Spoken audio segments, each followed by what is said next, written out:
Hello viewers, I'm your host Shivangi Mishra with another episode of South Asia Focus. Let's begin the show. India's relationship with Japan is one of its strongest of any nation. Both India and Japan share a common heritage of Buddhist idols and a strong people-to-people bond that goes beyond economic alliances. It is manifested in the multi-cornered cooperation and in the ever-widening scope of bilateral alliance. The relationship is now swiftly heading towards exemplary diplomacy. Let's take a deeper look at the relationship between the two countries, who are now the leading voices of a world order being shaped increasingly by the global south. The Delhi Metro, one of the largest metro networks in the world, recently commemorated 20 years of its operations. Japan has provided both financial and technological assistance to India in developing several metro corridors.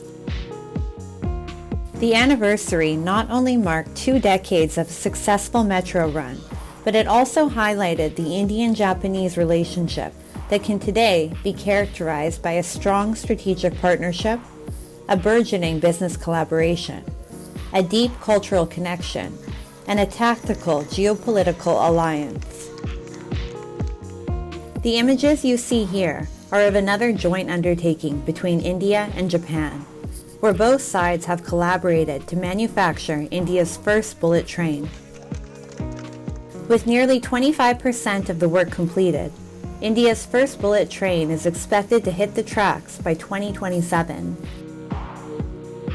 Japanese team and Indian team, they are working so closely together.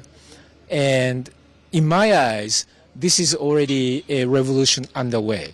Japan and India enjoy special relations, which are in special partnership, which is indeed both strategic and global. So we are cooperating in many important areas, such as defense and security area, international fora. We're closely cooperating on UN Security Council. There are several other Indian projects that have also received Japanese support. The trade imbalance has been narrowed between India and Japan gradually, with Indian exports to Japan rising each year, which primarily include petroleum products, chemicals, and elements. As per the Embassy of India in Japan, the bilateral trade between India and Japan for the financial year 2021 to 2022 totaled 20.57 billion USD. India's exports to Japan amounted to 6.18 billion USD, while India's imports from Japan amounted to 14.39 billion USD.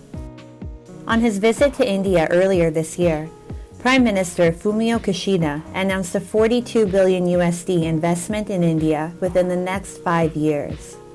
Experts say Japanese power corridors consider India to be one of the most reliable partners in the world. We also have a very strong strategic engagement with each other, which is quite unusual for a country like Japan, which calls itself or which prides itself as a pacifist power. So that's a special place that they have marked out for India to have strategic relations.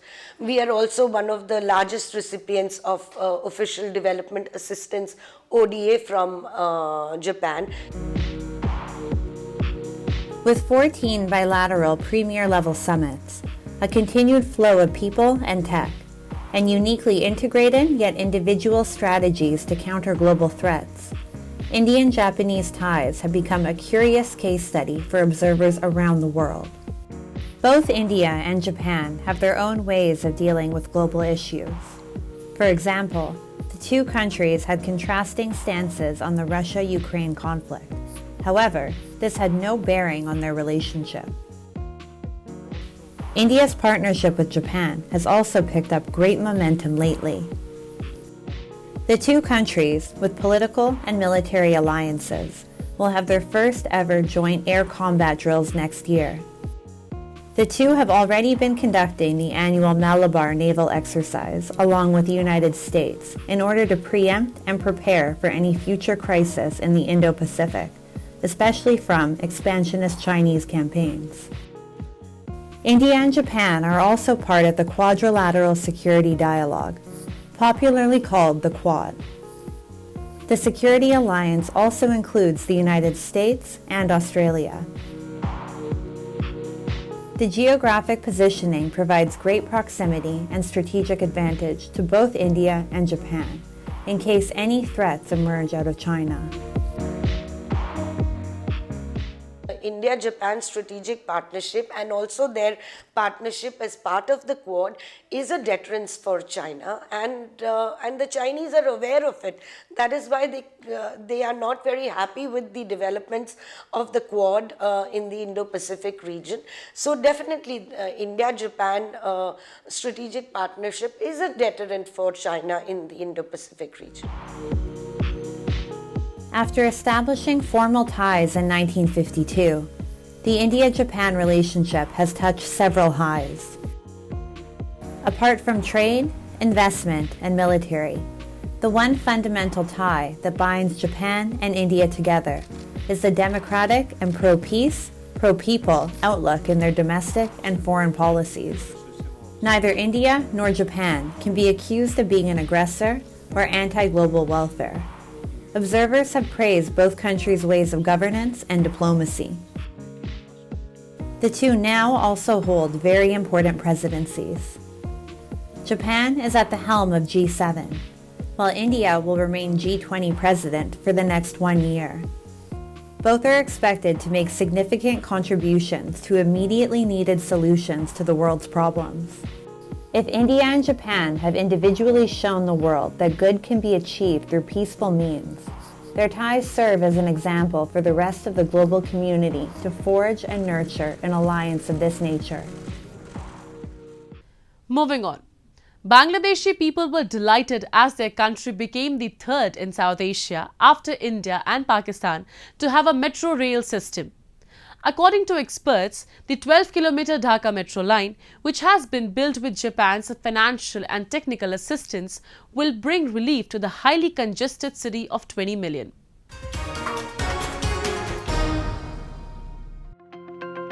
Excited residents in Bangladesh's capital Dhaka formed long lines in the early hours, patiently waiting for their turn to catch a train ride on the city's first metro rail system. Prime Minister Sheikh Hasina opened Line 6, the first metro line of the mass rapid transit system, which took approximately 6 years to complete. Hasina said that the metro would usher in a revolution that would catapult Bangladesh into an era where it can pursue its mission of smart Bangladesh. আজকে সকালবেলা চলে এসেছি metro রেলে উঠতে, কারণ metro rail হচ্ছে আমাদের জন্য একটা স্বপ্নের মতো। এত বড় স্বপ্নটাকে আসলে বাস্তব রূপে দেখতে খুবই ভালো লাগছে, এর জন্য ঘুরতে যাওয়ার জন্যই চলে এসেছি। Partially funded by Japan, the line is expected to transport some 60,000 passengers each hour in the densely populated city. Construction of the Line 6 project, which extends the line to Kamalapur from Motiji, cost nearly $3.3 billion. 10 pairs of trains with 6 coaches each will run on this route initially for 4 hours, carrying about 500,000 passengers daily. Family সহ নিয়ে আসি আলহামদুলিল্লাহ ঘোরার জন্য, খুব ভালো লাগতেছে। মাননীয় প্রধানমন্ত্রীকে অনেক অনেক ধন্যবাদ এই উদ্যোগ নেওয়ার জন্য। আমরা আলহামদুলিল্লাহ খুব উন্নয়নশীল দেশে পৌঁছেছি আলহামদুলিল্লাহ, এর জন্য মাননীয় প্রধানমন্ত্রীকে আবার। In 2017, when Bangladesh first made the announcement of the metro rail project, the cash-strapped South Asian nation said it aimed to build the system at a cost of $737.5 million. The entire network, which would have 6 lines and more than 100 stations, would help eradicate traffic jams in the congested city of more than 20 million people. অনেক বলার মতো না, মানে সকাল 7টা বাজে এসে লাইনে দাঁড়াইলাম, এখন উঠলাম আর চলেও আসছি এত অল্প টাইমে, মানে এটা আমাদের গর্ব। In South Asia, India and Pakistan already have metro lines, with India on a mission to develop one of the longest metro routes in the world in coming years. As per a report presented in Indian Parliament, India already has metro lines of around 750 kilometers across 19 cities, with 27 more cities developing 1,000 kilometers of metro system for commuting, which will be ready in few years from now. Moving on. Of all the investments India is drawing, owing to its robust economic growth, its luxury furniture market too has been showing positive trends. While on one hand the Indian furniture market has boomed, there is an increasing number of foreign players who are now contributing to Indian houses' high-end decor. The premium furniture market in India is witnessing a boom, with major infrastructure development in cities across the country. Indian consumers are now spending on premium furniture and decor. With many high-income households as eager consumers, many international brands are now ready and eager to move into the Indian furniture market. अगर imported furniture की बात करेंगे तो India में उस furniture के बहुत अच्छी स्कोप है. बेस्ट है कि आज 3-4 करोड़ रुपए का जब बजट है लोगों का इंटीरियर का, तो उस बजट में तो सारा प्रीमियम प्रोडक्ट आ सकता है. तो फिर आप मान के चलिए कि बहुत ज़्यादा स्कोप है. 30-35 करोड़ रुपए के फ्लैट हैं, तो उसमें 7 करोड़ रुपए उनका इंटीरियर का बजट है, तो स्कोप है. The Indian furniture market was evaluated at $17.77 billion USD in 2020. It is expected to surpass $37.72 billion USD by the end of 2026, growing at a double-digit compound annual growth rate of 13.37%. India's furniture market, which is primarily driven by the tourism, hospitality, and corporate sectors, is the 14th largest in the world. The increase of hotels, shops, offices, co-working spaces, and e-marketplaces continues to fuel domestic demand for furniture. At the recently held India International Furniture Fair, many foreign brands showcased their high-end furniture products. For example, the best of the Turkish furniture manufacturing industry came together with their Indian counterparts to enter the burgeoning Indian furniture market. People have moved on from having just like one couch, one coffee table or one dining table to a complete 360-degree interior, a good-looking home where they want to, have a complete home decor and also have a beautiful feel in their house, and they're also trying to adapt to a global lifestyle. The Indian furniture industry is rapidly growing and becoming increasingly organized. This has not only given large market space to foreign players, but the domestic players as well. The government's indigenization push has also created a climate that will further boost the furniture market. Despite the global downturn, many sectors across nearly all industries in India are booming. The growth of the furniture market in India is but one area where Brand India excels and will continue to excel.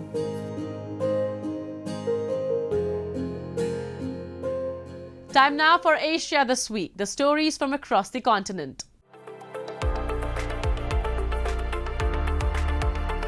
Israel's Benjamin Netanyahu held his first cabinet meeting on Thursday after being sworn in as Prime Minister earlier in the day. The 73-year-old political veteran, who is on trial of graft charges he denies, he sought to calm concerns about the fate of civil rights and diplomacy since his bloc of nationalist and religious parties secured a parliamentary majority in a November 1 election. His allies include the religious Zionism and Jewish power parties, which oppose Palestinian statehood and whose leaders, both West Bank settlers, have in the past agitated against Israel's justice system, its Arab minority and LGBT rights. His government secured 63 of a possible 120 parliamentary votes in a confirmatory ballot before the cabinet was sworn in. For Palestinians, Netanyahu's lineup has darkened an already bleak outlook, with violence surging and Jewish settlements set to expand in the West Bank, among territories where they hope to build a future state. Netanyahu's conservative Likud party said in its guidelines for the government that it would promote a development settlement on lands to which the Jewish people has an exclusive and unassailable right.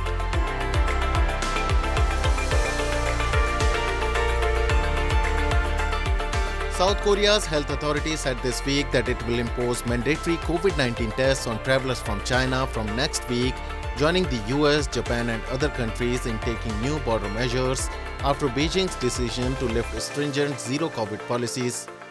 Seoul would also restrict issuing short-term visas for Chinese nationals until the end of next month and temporarily halt increasing flights from China while using Incheon International Airport as the only gateway for any flights from the neighboring country.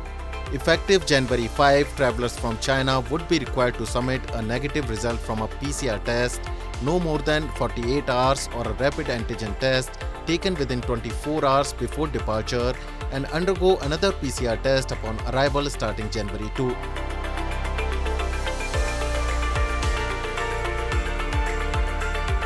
After the long pandemic halt, Japanese firm All Nippon Airways or ANA has resumed business.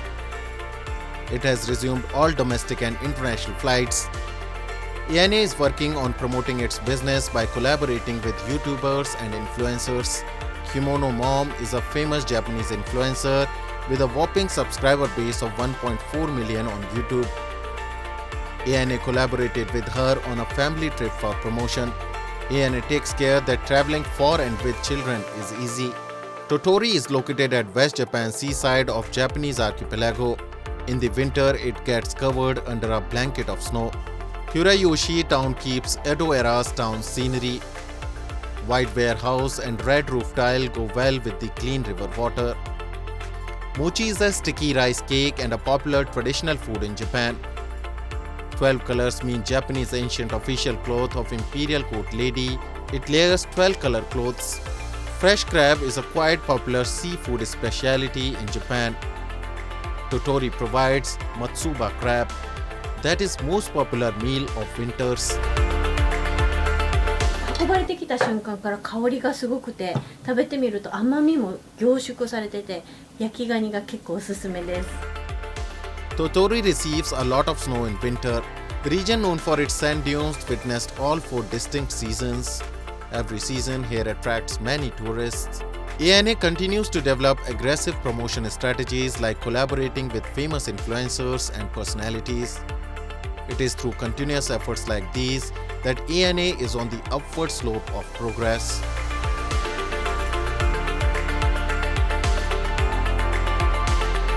This is famous Ramen Museum in Japan's Yokohama city. Established in the year 1994, it exhibits the history and evolution of ramen. Ramen noodles have always played an important role in boosting tourism in Yokohama. Ramen noodles were invented as a fusion meal of Japan and China after Japan became an open economy in 1859. Later, different versions of ramen started originating in different areas of Japan. There is a strong bond between ramen and Yokohama. After 1899, when Japanese authorities barred foreign settlements, authorities recommended the Chinese to become chefs. This accelerated ramen culture in Japan. 海外の方がですね、非常にそのラーメンの歴史の方に興味がある方が多くてですね、結構熱心に展示物を見ていらっしゃる方が多いです。日本の方はですね、その最近その昭和ブームというものもありまして、歴史というよりもですね、その地下の空間の方に行っていただいて、昭和の街並みで写真を撮る、そういった方が多く見られます。In 1910, the first ramen restaurant, Rai Rai Kane, was launched. 13 Chinese cooks from Yokohama supported it. During the busy season, some 3,000 customers visit the restaurant to eat ramen. Visitors can even try to make ramen noodle in a traditional way. Bamboo stick is used to prepare ramen noodles. Ramen town is surrounded by Showa era's atmosphere. Some 1 billion yen were spent to authentic look to this place. Based on its long and interesting history, Yokohama preserves memory of not only its food culture but social traditions as well.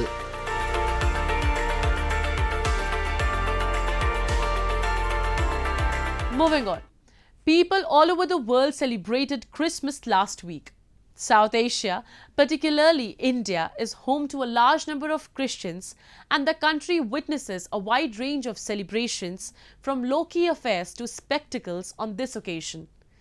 The air was filled with zeal and fervour in other South Asian countries too. So let's see how this year's Christmas brought cheers this year. Exuberance and delight filled the atmosphere as neighborhoods across different Indian towns glittered on Christmas. Children adorned in red enthusiastically celebrated the festival, while the elderly were seen grooving in their funky outfits. It is said that Christmas, which lights up the environment, is a marker of the essence of relationships in which giving and receiving hold equal relevance. People wait for their Santas who bring them gifts on the birth anniversary of Jesus. Elderly in India's financial capital Mumbai held a unique celebration this time around as they were seen dancing, singing and running. They strive to be happy and believe that laughter is the best medicine.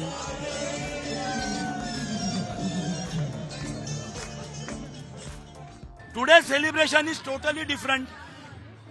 Running group is there, laughter group is there, dancing group is there, and our singing group is there. And talented people are there. Churches glowed with lights and devotees said they could feel an enlightenment vibe descending over them. Adorned in their finest attire, carrying cheerful gestures, a large number of them gathered to offer prayers to Jesus on Christmas Eve. People in India's southern city of Hyderabad hosted a Christmas event and appealed to people to offer prayers so that they could express gratitude and seek forgiveness at the same time. I invite people on the occasion of this auspicious Christmas day to seek God's help, forgiveness. Lord, forgive me. We are not alone. Once we receive the Lord, He will stand on our side. He will fight our battle. He will escape us. He will rescue us. The real help will come from God. Similar scenes were witnessed in other parts of the subcontinent too.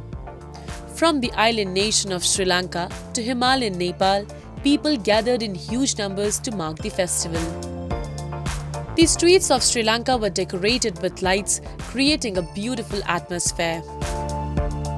Apart from celebrations, Sri Lankans also sought the blessing in order to emerge from the economic crisis the country has been plunged into for the past several months. Christmas followed by New Year bring cheers all around the world. With that, we come to the end of this week's episode. See you next week. Goodbye and take care.